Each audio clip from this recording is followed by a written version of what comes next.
हरे कृष्णा। तो अभी हम भगवद गीता के 6ठे अध्याय के अंतर्गत श्लोक संख्या 39 पर विचार करेंगे। एतन्मे संशयं कृष्ण छेत्तुमर्हस्य शेषतः तदन्यः संशयस्यास्य छेत्ता न ह्युपपद्यते।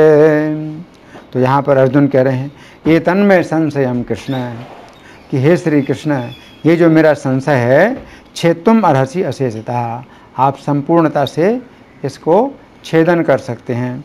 तदन्यः संशयस्यास्य छेत्ता न ह्युपपद्यते, आपके अतिरिक्त और कोई दूसरा नहीं है जो इस संशय का छेदन कर सके। तो हम सुनेंगे प्रभुपाद तात्पर्य में क्या लिखते हैं। श्रील प्रभुपाद की जय। श्री कृष्ण भूत वर्तमान तथा भविष्य के जानने वाले हैं। भगवद गीता के प्रारंभ में भगवान ने कहा है कि सारे जीव व्यष्टि रूप से भूतकाल में विद्यमान थे, इस समय विद्यमान हैं और भवबंधन से मुक्त होने पर भविष्य में भी व्यष्टि रूप में बने रहेंगे। इस प्रकार उन्होंने व्यष्टि जीव के भविष्य विषयक प्रश्न का स्पष्टीकरण कर दिया है। अब अर्जुन असफल योगियों के भविष्य के विषय में जानना चाहते हैं। कोई ना तो श्री कृष्ण के समान है, न ही उनसे बड़ा, तथा कथित बड़े बड़े ऋषि तथा दार्शनिक जो प्रकृति की कृपा पर निर्भर हैं, निश्चय ही उनकी समता नहीं कर सकते। अतः समस्त संदेहों का पूरा पूरा उत्तर पाने के लिए श्री कृष्ण का निर्णय अंतिम तथा पूर्ण है, क्योंकि वे भूत वर्तमान तथा भविष्य के ज्ञाता हैं, किंतु उन्हें कोई भी नहीं जानता। श्री कृष्ण तथा कृष्ण भावना भावित व्यक्ति ही जान सकते हैं कि कौन क्या है। तो यहाँ प्रभुपाद का तात्पर्य समाप्त हुआ। अब हम सुनेंगे श्री भगवान ने कहा में इस श्लोक की कैसी व्याख्या हुई है। पिछले श्लोक में अर्जुन ने कहा था कि असफल योगी की क्या गति होती है। वह संसार से भी भ्रष्ट हुआ तथा श्री कृष्ण की प्राप्ति से भी भ्रष्ट हुआ। इस प्रकार वह उभय भ्रष्ट हुआ।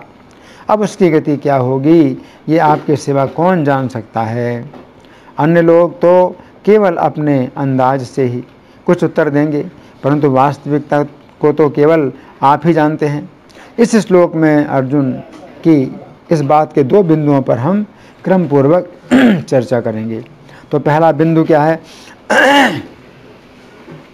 इस श्लोक की प्रथम पंक्ति के शब्द हैं एतत् में संशयम कृष्ण छेत्तुम अर्हसि अशेषतः, अर्थात हे श्री कृष्ण, मेरे संशय का पूरी तरह छेदन करने में आप समर्थ हैं।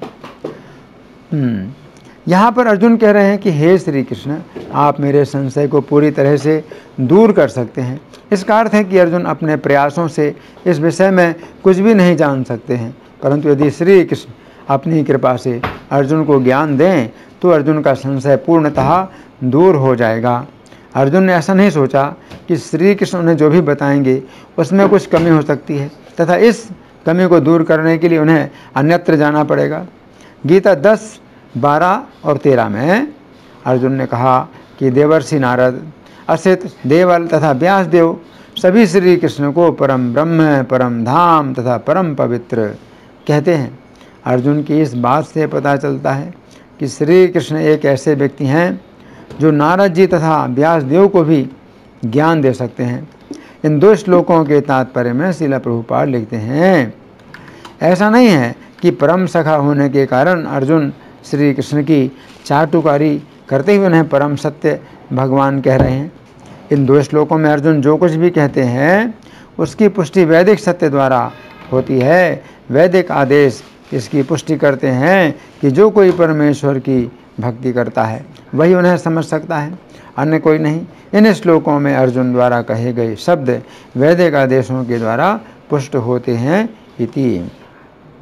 तो यहाँ पर अर्जुन कह रहे हैं कि श्री कृष्ण उनके संशय को पूरी तरह से दूर कर सकते हैं। गीता 7:26 में श्री कृष्ण कहते हैं कि श्री भगवान होने के नाते जो कुछ पूर्व काल में घटित हो चुका है, जो वर्तमान में घटित हो रहा है और जो आगे होने वाला है, वे सब कुछ जानते हैं। श्री कृष्ण सभी जीवों को जानते हैं, किंतु उन्हें कोई नहीं जानता है। उक्त श्लोक के तात्पर्य में श्रील प्रभुपाद लिखते हैं, सामान्य मनुष्यों से भिन्न भगवान श्री कृष्ण स्पष्ट कहते हैं कि वे यह भली भांति जानते हैं कि पूर्व काल में क्या घटा, वर्तमान में क्या हो रहा है और भविष्य में क्या होने वाला है। लेकिन सामान्य मनुष्य ऐसा नहीं जानते हैं। श्री कृष्ण प्रत्येक जीव को जानते हैं, क्योंकि वे सबों के हृदय में परमात्मा रूप में स्थित हैं इति।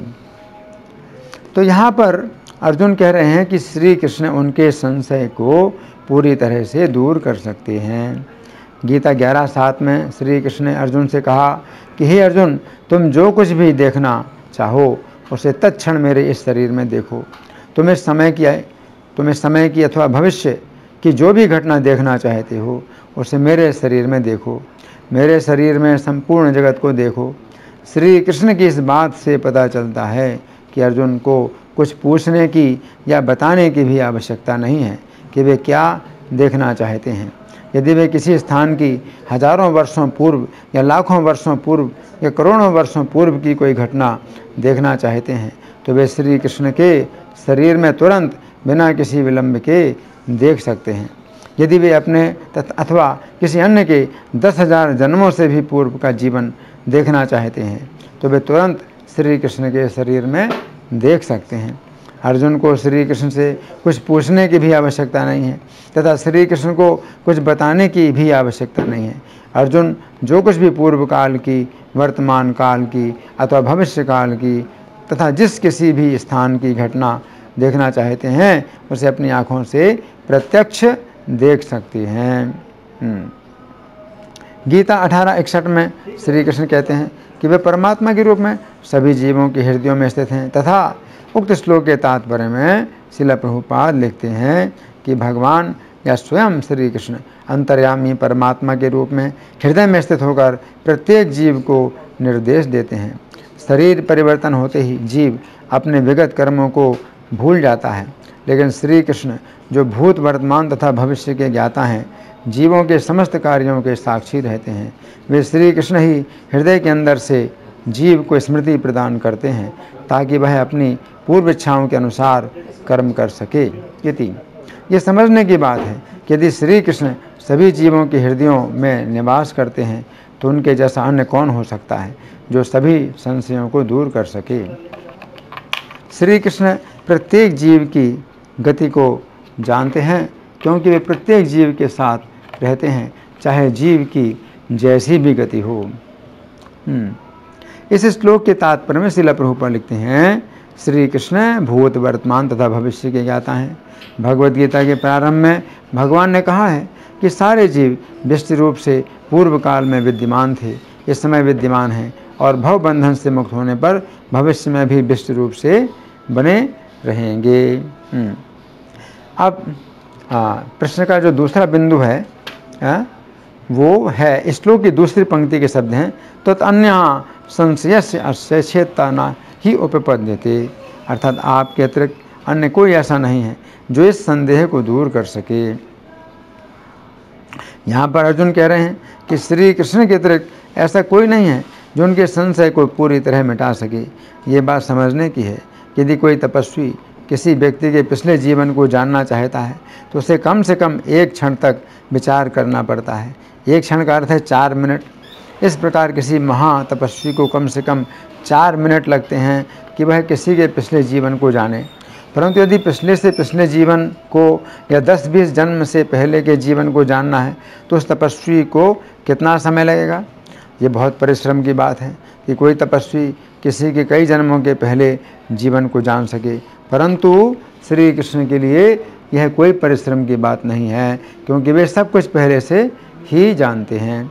ब्रह्म वैवर्त पुराण के श्री कृष्ण जन्म खंड के अंतर्गत अध्याय संख्या 47 में ये वर्णन आता है कि श्री कृष्ण ने एक ब्राह्मण बालक के रूप में आकर इंद्र से कहा कि उसके भवन में 100 धनुषों की दूरी तक जितने चींटे फैले हुए हैं वे सभी चींटे किसी जन्म में इंद्र बन चुके हैं।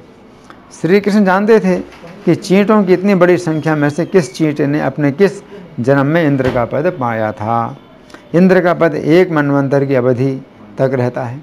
1 मनवंतर लगभग 30 करोड़ वर्षों तक चलता है तथा श्री कृष्ण जानते थे कि किस चींटे ने अपने कितने जन्मों के पहले इंद्र का पद पाया था। इतना अधिक विवरण कोई भी व्यक्ति अपनी तपस्या के द्वारा नहीं बता सकता है। श्री कृष्ण को ना तो कोई परिश्रम होता है तथा ना ही समय लगता है, वे पहले से ही सब कुछ जानते हैं। पद्म पुराण के उत्तरखंड में वर्णन आता है कि सत्यभामा ने श्री कृष्ण से पूछा कि हे नाथ, मैंने पूर्व जन्म में ऐसा कौन सा दान, व्रत तथा तप किया था जिससे मैं इस जन्म में आपकी पत्नी बनी। मैं आपसे पूछती हूँ कि मैं पिछले जन्म में किस स्वभाव की और किसकी पुत्री थी। उस समय श्री कृष्ण ने सत्यभामा को विस्तार पूर्वक उनके पिछले जीवन का चरित्र सुनाया कि सत्यभामा का पिछले जन्म में क्या नाम था, वे किसकी पुत्री थीं तथा किस प्रकार वे कार्तिक का व्रत करके वैकुंठ धाम गईं तथा इस जीवन में वे वैकुंठ धाम से आई हैं। पिछले जीवन में उनके जो पिता थे वे इस जीवन में भी सत्यजित नाम के उनके पिता हैं। पिछले जीवन में उनके जो पति थे वे इस जीवन में अक्रूर हैं। सत्यभामा ने पिछले जीवन में विष्णु मंदिर के सामने तुलसी का बगीचा लगाया था। इसी कारण श्री कृष्ण ने सत्यभामा के घर में पारिजात का वृक्ष लगाया है। सत्यभामा ने पिछले जीवन में कार्तिक मास में विष्णु के मंदिर में दीपदान किया था। इसी कारण उन्हें सौंदर्य तथा संपत्ति प्राप्त हुई है। तो यहाँ पर अर्जुन कह रहे हैं कि श्री कृष्ण के अतिरिक्त अन्य कोई भी उनके संशय को दूर करने में समर्थ नहीं है। श्री कृष्ण प्रत्येक योगी का इतिहास जानते हैं कि कौन योगी पूर्व काल में कितना असफल हुआ अथवा कितना सफल हुआ तथा किस योगी को कैसी गति प्राप्त हुई। तो अर्जुन ने श्री कृष्ण को यहाँ पर कृष्ण नाम से संबोधित किया है। श्रील प्रभुपाद श्री कृष्ण पुस्तक के 13वें अध्याय में लिखते हैं, उसी समय निकट चरते हुए बछड़े घास के लोभ में घने जंगल में चले गए और दृष्टि से ओझल हो गए। जब बालकों ने देखा कि बछड़े नहीं हैं तो वे उनकी सुरक्षा के विषय में भयभीत हुए तथा कृष्ण कृष्ण कहकर चिल्ला उठे। श्री कृष्ण साक्षात भय के हंता हैं। प्रत्येक व्यक्ति भय से भयभीत रहता है, किंतु यही भय श्री कृष्ण से भयभीत रहता है इति। तो यहाँ पर अर्जुन भी भयभीत थे कि असफल योगी की क्या गति होती है, इसलिए अर्जुन ने भी कृष्ण शब्द का प्रयोग किया है। तो यहाँ पर अर्जुन क्या कह रहे हैं, एतन्मे संशयम कृष्ण छेतुमर्हसि अशेषतः। तो कृष्ण अर्जुन का भी स्वभाव है क्या, अगर कोई कष्ट की बात होती है और किसी कार्य में कठिनाई होती है तो अर्जुन भी क्या बोलते हैं, कृष्ण। तो ये अर्जुन का स्वभाव, ये हमें सीखना है कि हमारा भी स्वभाव इस प्रकार का बने कि कोई भी अगर परेशानी हो दिमाग में तो क्या मुँह से निकले, कृष्णा। सामान्यतः जब लोगों को परेशानी होती है तो क्या बोलते हैं, अरे दैया, या क्या बोलते हैं, बाप रे बाप। तो कोई कृष्ण नहीं बोलता। तो ये जो है मतलब हमारा अगर हो जाए स्वभाव तो बहुत रक्षा होती है, कृष्ण नाम से बहुत रक्षा होती है। तो अर्जुन क्या कह रहे हैं, ये तन्मय संशयम कृष्ण छेतुमर्हसि अशेषतः, कि हे श्री कृष्ण, ये जो मेरा संशय है इसको आप पूरी तरह से छेदन कर सकते हैं। तो पूरी तरह से छेदन आप कर सकते हैं, लेकिन जो दूसरे योगी हैं या कोई बड़े महर्षि हैं तो भी संशय का छेदन कर सकते हैं, लेकिन वैसा छेदन नहीं कर सकते हैं जैसा आप करते हैं। तो श्री कृष्ण जो संशय का छेदन करते हैं वो कुछ विशेष बात है ना। और फिर अर्जुन क्या कह रहे हैं, तदन्य संशय छेदता नाहि प्रबोध्यते, आपके अलावा इस संशय का छेदन करने वाला कोई नहीं है ना। तो ये जो संशय है अर्जुन का कि प्रारंभ में उसकी श्री कृष्ण के मार्ग में श्रद्धा थी और उसने भोगों के मार्ग का त्याग कर दिया, परंतु फिर बाद में उसकी भोगों में कुछ आसक्ति हो गई और श्री कृष्ण से उसका मन विचलित हो गया, तो उसकी क्या गति होगी। तो इस गति का जो वर्णन है वो कौन कर सकता है, सामान्यतः यही कहा जाता है कि जो लोग भौतिकतावादी हैं उस भौतिक संसार में अनेक प्रकार की गतियाँ प्राप्त करते हैं। सत्वगुण में ऊपर की गति प्राप्त करते हैं, रजोगुण में मध्य गति प्राप्त करते हैं, तमोगुण में अधोगति प्राप्त करते हैं। और जो श्री कृष्ण के मार्ग में चलना चाहते हैं तो वे श्री कृष्ण को प्राप्त करते हैं। लेकिन इस विषय में कोई विचार नहीं करता कि अगर पहले किसी व्यक्ति का मन श्री कृष्ण के मार्ग में लगा हुआ है और आगे चल कर के उसका मन भोगों की तरफ आसक्त हो जाए और श्री कृष्ण के मार्ग से विचलित हो जाए, तो क्या होगा। तो इस प्रकार की जो बातें हैं ये अर्जुन सोच रहे हैं। तो अर्जुन ने पहले प्रश्न किया था श्री कृष्ण से, चंचलम भी मनः कृष्ण प्रमाथि बलभद्रणम, कि हे श्री कृष्ण मन बहुत चंचल है, प्रमाथि नहीं, और वो बहुत ही प्रमथन स्वभाव वाला है, बलभद्रणम बहुत बलवान है, बहुत दृढ़ है। तो जो ने पहले भी कहा था। और जब श्री कृष्ण कहते हैं कि नहीं, मन को फिर भी बस में किया जाता है, अभ्यास वैराग्य से बस में किया जाता है, तो श्री कृष्ण ने उत्तर दिया। लेकिन उस उत्तर से जो है अर्जुन के मन में ये प्रश्न उठा कि ठीक है, कोई अपने मन को बस में कर ले और फिर वो जो है श्री कृष्ण की कृपा प्राप्त कर लेगा। लेकिन किसी व्यक्ति ने प्रारंभ में अगर शुरू किया हो और सच्चाई से श्री कृष्ण का रास्ता पकड़ा हो, परंतु आगे चल करके ऐसा भी हो सकता है। तो ये जो संभावना है ये अर्जुन ने अपने मन में की और अपने मन में रखी।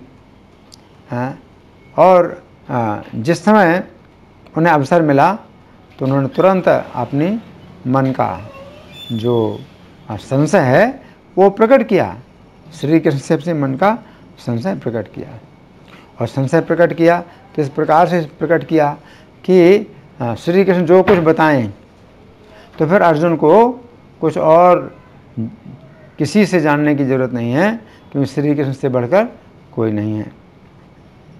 तो अर्जुन कह रहे हैं कि आपके सिवा इस संशय को छेदन करने वाला कोई दूसरा नहीं मिल सकता। तो अर्जुन ये सोच रहे हैं कि मुझे श्री कृष्ण जो मिल गए मेरे सौभाग्य से मिल गए। अर्जुन का बहुत सौभाग्य है। इसके पहले अर्जुन हमेशा श्री कृष्ण के बारे में सुना करते थे। क्या सुना करते थे? परम ब्रह्म है, परम धाम है, पवित्रम परमम भगवान। हे श्री कृष्ण, आप परम ब्रह्म हैं, आप ही परम धाम हैं, आप ही परम तत्व हैं, पवित्रम, आप ही परम पवित्र हैं। तो अर्जुन ने जब श्री कृष्ण से ऐसी बातें कही तो फिर अपने विचार को पुष्ट करने के लिए उन्होंने जो है अधिकारियों के नाम बताए। असितो देवलो व्यासा स्वयं च ब्रवीषमे, कि आपको ऐसा असित मुनि भी बोलते हैं, देवल मुनि भी बोलते हैं, व्यास मुनि भी बोलते हैं, और स्वयं च ब्रवीषमे, और आप स्वयं भी बोल रहे हैं। तो अर्जुन ने जो अपना विचार प्रकट किया है कि श्री कृष्ण के अलावा कोई उनके संशय का छेदन करने वाला नहीं है, ये बिल्कुल सही है। क्योंकि इस बात में जो है अर्जुन ने कहा कि आहुस्त्वाम ऋषिया सर्वे देवर्षि नारद तथा, कि आपको ऐसा परम ब्रह्म, परम धाम, परम पवित्र, ऐसा आपको सभी ऋषि कहते हैं, और यहाँ तक कि देवर्षि नारद भी बोलते हैं। असितो देवलो व्यासः, असित मुनि, देवल मुनि, व्यास मुनि, ये भी ऐसा बोलते हैं। स्वयं च ब्रवीषमे, और आप स्वयं भी ऐसा बोल रहे हैं। तो अर्जुन को इस बात में पूरा विश्वास है कि श्री कृष्ण उनके संशय का छेदन कर डालेंगे। तो यही हमारे लिए बहुत बड़ी शिक्षा है। धन्यवाद। हरे कृष्णा।